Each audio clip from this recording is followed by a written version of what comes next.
Halo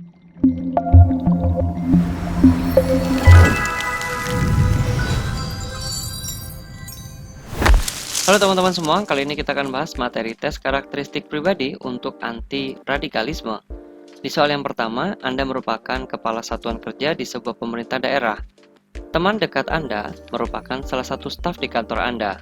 Terdapat laporan hasil pemeriksaan dari kepatuhan internal bahwa teman Anda mengikuti, menghadiri, dan bergabung pada sebuah deklarasi pembentukan organisasi penentang pemerintah.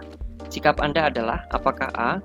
Menyerahkan semuanya kepada bagian yang berwajib, dalam hal ini kepatuhan internal, untuk memproses lebih lanjut, ataukah yang B. Menanyakan terlebih dahulu apakah benar yang bersangkutan bergabung dalam organisasi tersebut.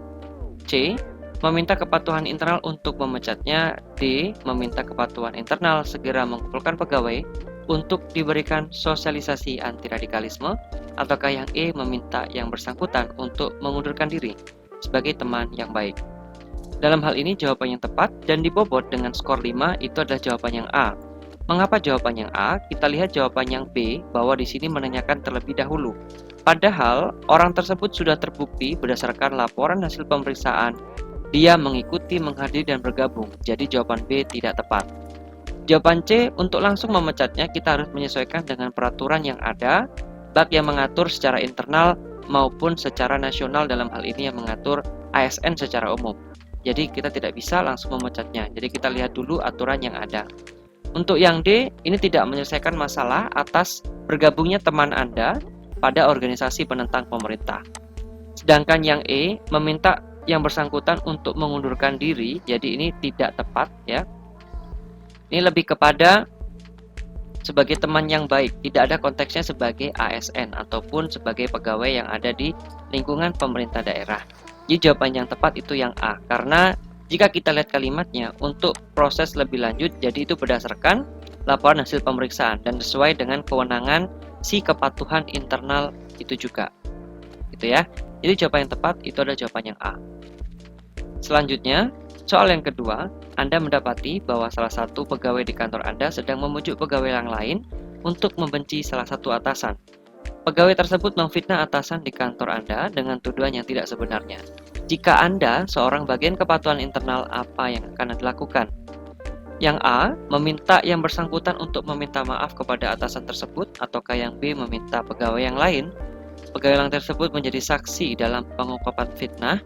Yang C, menegur pegawai tersebut secara lisan dan mengingatkan akan sanksi yang akan diberlakukan jika masih kedapatan melakukan hal yang serupa.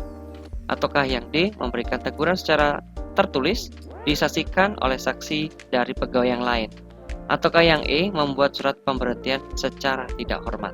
Maka kalau kita lihat, jika kita sebagai kepatuhan internal, maka kita akan melakukan yang C terlebih dahulu. Kenapa yang C? Kita lihat di sini bahwa kesalahan ini baru Anda ketahui satu kali. Jadi Anda tidak mengetahuinya atau tidak ada laporan atas tindakan tersebut yang berulang, gitu ya. Jadi masih dalam konteks satu kali gitu. Nah, untuk di PNS sendiri kita harus tahu runtutannya. Jadi untuk pelanggaran itu pertama diberikan teguran secara lisan, baru nanti secara tertulis, baru nanti akan diarahkan misalkan ada sidang dan seterusnya. Jika kita lihat, sebagai kepatuhan internal, kita lebih tepat untuk memberikan teguran secara lisan terlebih dahulu, karena di sini tidak ada atau belum ada indikasi yang bersangkutan melakukan perbuatan tersebut secara terus-menerus atau berulang. Dan kita juga sebagai kepatuhan internal melakukan upaya senantiasa mengingatkan akan sanksi yang mungkin akan diberlakukan jika tetap melakukan hal yang serupa, gitu ya. Mengapa hal ini bisa diberikan sanksi? Karena seorang ASN harus mempunyai kemampuan untuk tidak merongrong persatuan. Salah satunya dengan memecah belah, misalkan di kantor gitu ya, misalkan memecah belah suku ataupun agama ataupun golongan yang lain. Jadi lebih tepat jawabannya itu adalah yang C. Soal ketiga, Anton merupakan bawahan Anda yang berbeda agama. Suatu hari, Anton meminta izin di tengah jam kerja untuk melaksanakan ibadah wajib. Bagaimanakah sikap Anda? Ini keadaannya hanya sebatas pada saat jam kerja dia meminta untuk melaksanakan ibadah wajib ya.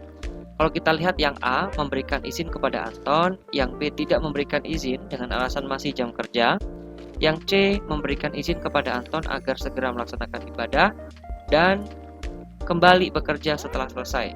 Dan yang D memberikan izin dengan batasan waktu tertentu, yang E memberikan izin dengan kewajiban pekerjaannya telah selesai. Jawaban yang paling bijak dan paling tepat dibobot dengan skor 5 itu ada jawaban yang C. Dalam hal ini memberikan izin ya dengan meminta yang bersangkutan melaksanakan ibadah dan sesegera mungkin untuk kembali setelah melaksanakan ibadah tersebut ya. Daripada kita tidak memberikan izin ya. Ini jelas tidak menjunjung tinggi persatuan ataupun sila ketiga konteksnya sila pertama maupun sila kedua Pancasila. Memberikan izin kepada Anton ini izinnya seberapa lama kita juga tidak tahu, jadi kita tidak pilih. Yang D memberikan izin dengan batasan waktu tertentu. Pertanyaannya ketika ibadahnya belum selesai dalam waktu yang ditentukan, bagaimana selanjutnya? Maka ini juga tidak kita pilih.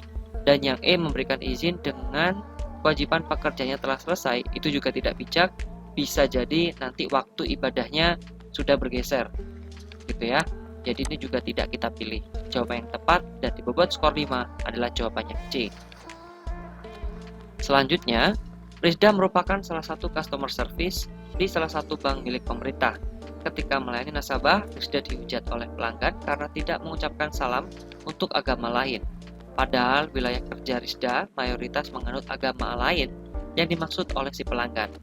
Jika Anda menjadi Rizda, apa yang akan Anda lakukan? Apakah A. meminta maaf kepada pelanggan tersebut, ataukah B. menjelaskan bahwa saya tidak menganut agama tersebut, ataukah C. menjelaskan bahwa saya tidak bermaksud untuk tidak mengucap salam berdasarkan agama tersebut, ataukah yang D. meminta maaf dan menjelaskan jika sedang hilaf serta berjanji akan mengucapkan salam tersebut untuk pelanggan selanjutnya, ataukah yang E. menjelaskan kepada pelanggan bahwa satu salam sudah mewakili banyak agama. Kalau kita lihat jawaban-jawaban yang ada di sini baik-baik semua, ya. Tapi kita harus memilih jawaban yang akan dibobot dengan skor 5. Dan jawaban yang akan dibobot dengan skor 5 itu adalah jawaban yang D. Jawaban yang D itu lebih kepada jawaban-jawaban yang lain ini masuk ke D, gitu ya. Jadi konteksnya lebih luas gitu. Di sini juga ada prinsip bahwa menjunjung tinggi persatuan, ya, menghormati agama maupun suku orang lain, gitu ya, golongan lain juga. Jadi jawaban tepat itu lebih kepada yang D. Mengapa si Rizda itu harus mengungkapkan kalau dirinya sedang hilaf? Karena di sini disadari bahwa mayoritas memang menganut agama tersebut, ya. Jadi konteksnya ada di situ. Sehingga jawaban tepat itu adalah yang D.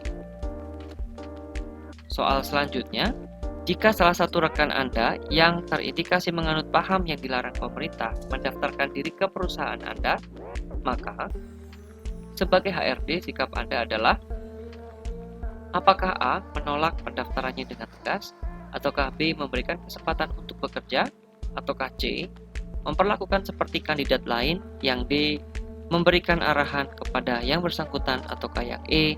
meminta pertimbangan kepada atasan. Nah, kita lihat di sini baru mendaftar. Jadi temannya ini baru mendaftar dan Anda sebagai HRD, sebagai orang yang akan menyeleksi orang-orang yang akan masuk ke perusahaan, sikapnya seperti apa. Kalau menolak pendaftarnya dengan tegas, di sini tidak tepat karena ada kata terindikasi, jadi belum terbukti, gitu ya. Nah, ini juga salah. Memberikan kesempatan untuk bekerja. Memberikan kesempatan, tanda tanya, apakah dia memenuhi kualifikasi perusahaan atau tidak. Ini juga tidak tepat. Untuk memperlakukan seperti kandidat lain, itulah jawaban yang tepat dan dibobot dengan skor 5. Kenapa? Kita harus melihat bahwa skema ataupun seleksi yang ada di perusahaan itu ya kita samakan saja dengan kandidat-kandidat yang lain untuk menyeleksinya untuk masuk ke perusahaan. Ketika memilih jawaban yang D, memberikan arahan kepada yang bersangkutan, arahan yang dimaksud apa? Karena dia baru sebatas mendaftarkan diri. Dan yang E, meminta pertimbangan kepada atasan, seharusnya kita juga harus mengklarifikasi, harus melihat terlebih dahulu apakah memang benar dia menganut paham yang dilarang oleh pemerintah, sehingga lebih tepat memperlakukannya terlebih dahulu seperti kandidat lain, baru ketika dia nanti masuk ke perusahaan, Bisa jadi kita meminta pertimbangan kepada atasan bagaimana perlakuan selanjutnya. Jadi jawaban yang tepat itu adalah jawaban yang C. Soal selanjutnya, Anda merupakan salah satu dosen pendidikan kewarganegaraan. Salah satu mahasiswa Anda berpendapat bahwa seharusnya menganut agama tertentu untuk mengembalikan kejayaan seperti di masa lampau. Sikap Anda sebagai seorang akademisi adalah apakah A. meminta mahasiswa tersebut membuat kajian yang komprehensif atas pernyataannya tersebut, ataukah yang B. meminta mahasiswa tersebut untuk menarik perkataannya agar tidak melukai mahasiswa lainnya, yang C. membuat diskusi terbuka kepada seluruh mahasiswa dengan meminta setiap mahasiswa memberikan penalaran kritisnya sebagai bagian dari pembelajaran, ataukah D. menolak argumentasi mahasiswa tersebut untuk kepentingan kedamaian di kelas, ataukah yang E. mengalihkan topik pembicaraan untuk hal yang lainnya karena berpotensi merongrong persatuan. Jawaban yang tepat dan dibobot dengan skor 5 itu adalah jawabannya C. Sebagai seorang akademisi, maka kita harus terbuka terhadap semua argumen yang ada. Dan kita melihat bahwa di sini jawaban A itu juga masuk sebetulnya ya dalam jawaban yang C. Jadi kita di sini memilih jawaban yang lingkupnya lebih luas. Dan ibaratnya kalau jawaban C itu juga menyangkut jawaban yang A ya, dan bisa jadi jawaban B itu masuk juga dalam jawaban yang C. Nah, kenapa bisa demikian? Dengan adanya diskusi terbuka tersebut, maka semua mahasiswa, tidak hanya mahasiswa tersebut, bisa berargumentasi atas hal tersebut gitu ya.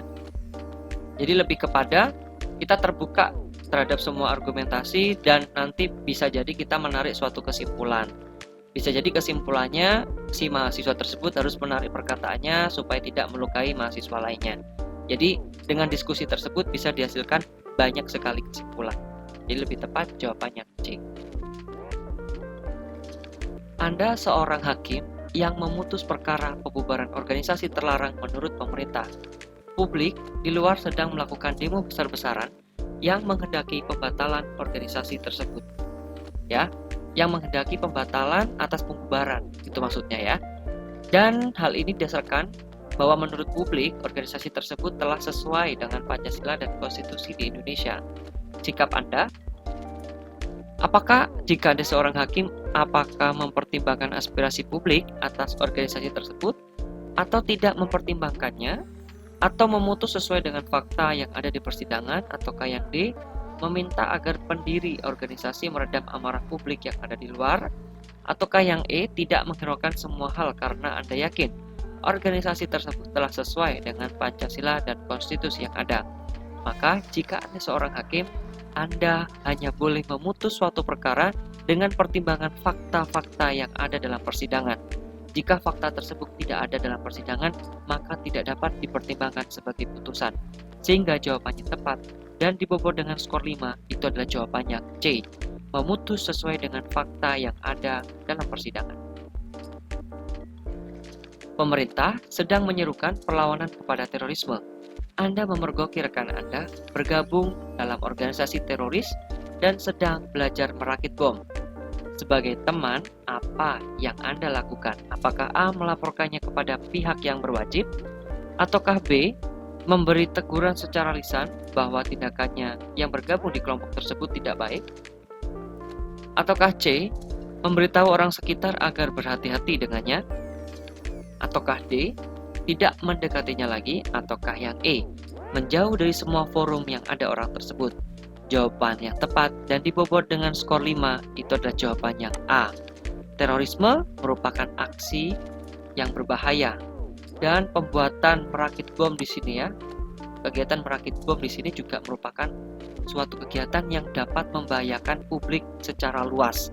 Maka sikap Anda baik sebagai teman, baik sebagai atasan atau sebagai apapun ketika sudah mengetahui adanya tindak pidana terorisme atau kegiatan-kegiatan yang mengarah ke terorisme, Anda wajib melaporkannya kepada pihak yang berwenang. Dalam hal ini, misalkan kepolisian, untuk mencegah hal-hal yang tidak diinginkan. Misalkan saja terjadi aksi terorisme. Di jawaban yang tepat dan dibobot dengan skor 5 adalah jawaban yang A. Selanjutnya, Anda sedang bermain Instagram dan muncul postingan rasisme yang ternyata teman Anda menyukai postingan tersebut. Sebagai ASN sekaligus teman yang baik, apa yang akan Anda lakukan? Apakah A. melaporkannya kepada kepatuhan internal?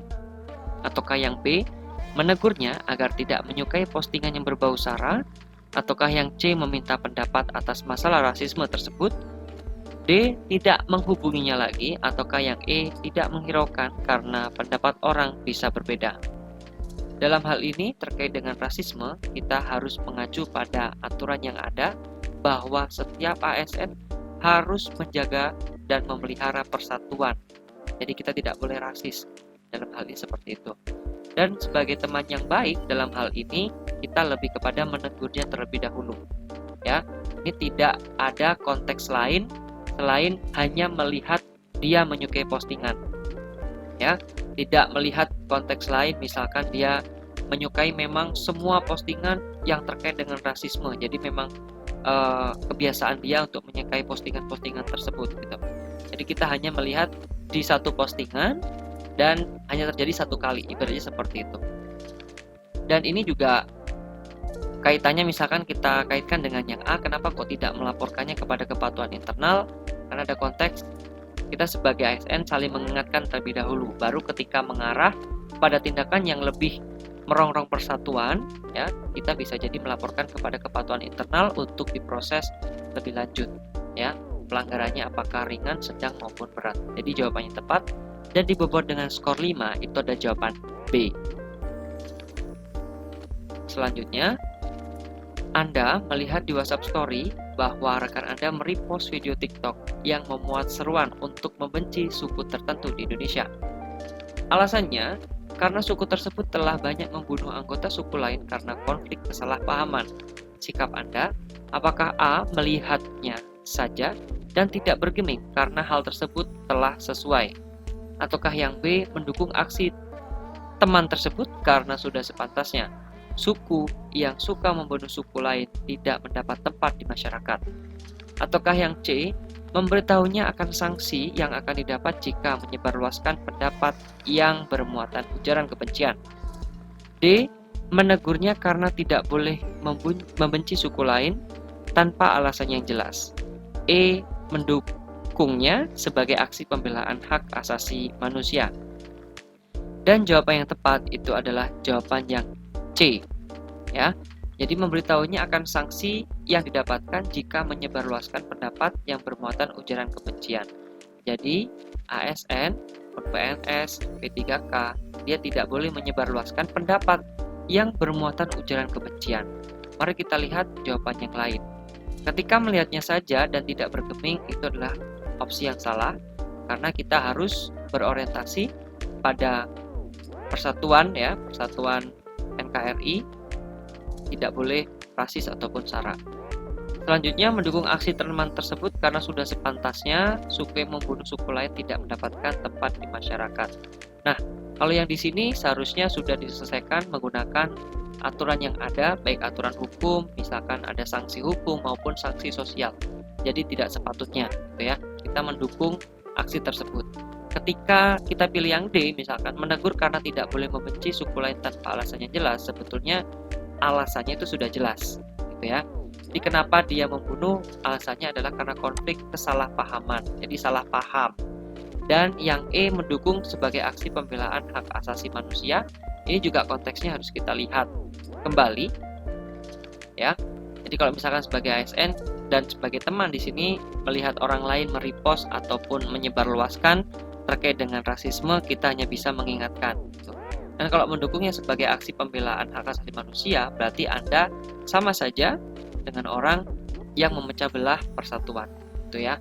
Jadi Anda mendukung suku yang lain dan tidak mendukung suku yang lain, itu bisa memecah belah persatuan. Kira-kira jawabannya seperti itu. Dan itulah tadi 10 soal untuk TKP, indikator anti radikalisme.